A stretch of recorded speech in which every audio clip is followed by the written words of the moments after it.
Magandang hapon, Rosalie. Ano ba ang magiging epekto ng pagkatalo ng dalawang House prosecutors sa impeachment trial ni Vice President Sara Duterte? O June, ibig sabihin yan, mababakante yung dalawang pwesto sa 11-member House Prosecution Panel. Itong dalawang kongresista na ito, meron na itong kaalaman sa inihaing articles of impeachment ng Kamara sa Senado laban kay Vice President Sara Duterte. Dahil sila yung mga tumutok sa investigasyon na isinagawa ng House Committee on Good Government and Public Accountability kaugnay ng mga alegasyon laban sa Vice Presidente.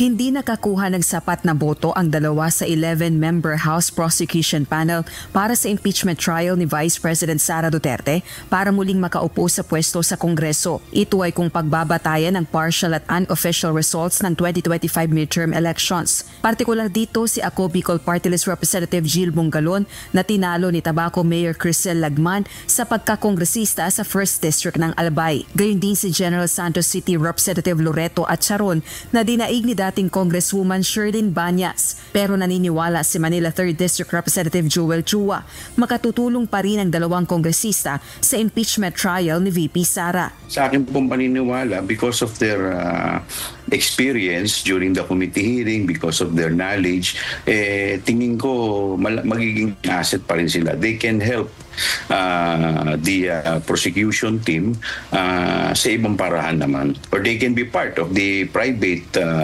lawyers. Maaari ring mapalitan ang dalawang nabakanting posisyon sa House Prosecution Panel. Sakali rin anyang tanungin siya ng liderato ng Kamara kabilang sa kanyang maaaring irekomenda sina Akbayan Party List First Nominee Jose Manuel Shell Jokno at ML Party List First Nominee dating Senador Leila de Lima sa House Prosecution Panel. Mga kilalang abogado anya ang mga ito na nasubaybayan din ang pagdinig ng House Committee on Good Government and Public Accountability kaugnay ng mga alegasyon laban kay VP Sara. Well, personally, malaking bagay po sila dahil sa kanilang mga experience when it comes to legal practice, talagang malaking bagay at malaking additional po yan sa House Prosecution Panel.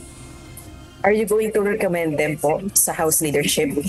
Kung tayo po itatanungin. Wala pang kumakausap sa akin. Now, in case that happens, in case kausapin ako tungkol dyan, what I can say now is I'll give it a serious thought and consideration. Kung ano man yung magiging gamit ko o magiging may role ako, I will always be open to that. Inaasahang magiging matinding hamon ang kaharapin ng House Prosecution Panel dahil ilan na sa mga kilalang kaalyado ni VP Sara ang nasa Senatorial Magic 12. Samantala, aminado rin si Congressman Chua na may epekto sa resulta ng eleksyon ang mga ginawang pagdinig ng Kamara laban sa Vice Presidente at sa ama nitong si dating Pangulong Rodrigo Duterte. Gayunman, naninindigan itong malakas ang kanilang ebidensya kaugnay ng articles of impeachment laban kay VP Sara. Hindi naman po natin na maiiwasan na talaga naman may mga sympathizer po ang pamilyang Duterte at malaking bagay din po yan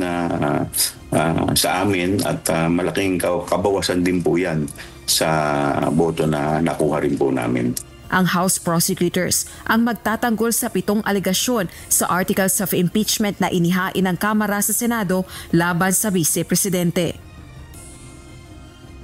Yun, samantala, ibinahagi naman ni dating Senador de Lima sa mga reporters dito sa House of Representatives na tinawagan siya ngayong hapon ni House Speaker Martin Romualdez para alukin na maging bahagi ng House Prosecution Panel at ayon sa dating senadora ay tinanggap niya ang alok na ito. Naglabas na rin ng pahayag ang tanggapan ni House Speaker Martin Romualdez para i-welcome ang inclusion sa House Prosecution Panel hindi lang dating Senadora Leila de Lima kundi maging ang human rights defender na si Attorney Shell Jokno.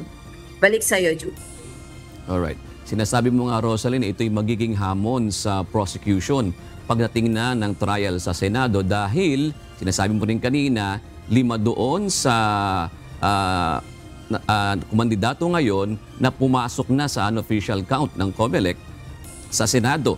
At meron pa namang iba pa na doon sa incumbent sa Senado na maaari din namang luminya papabor sa kay VP Sara. Papaano ito pinaghahandaan ngayon ng prosekusyon na Rosalie?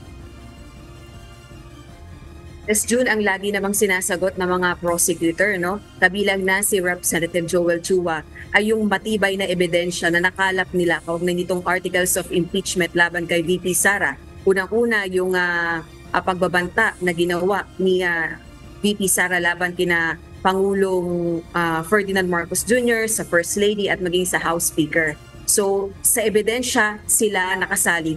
At hanggang sa mga kasalukuyan, katatapos lang ng eleksyon, hindi pa sila nakakapag-usap kaugnay ng kanilang magiging diskarte dahil nga nabawasan sila ng 2. Pero naninindigan ang mambabatas na malakas yung hawak nilang mga ebidensya laban sa Vice Presidente. Hindi rin may aalis, Rosalie, na ito ay isang political process.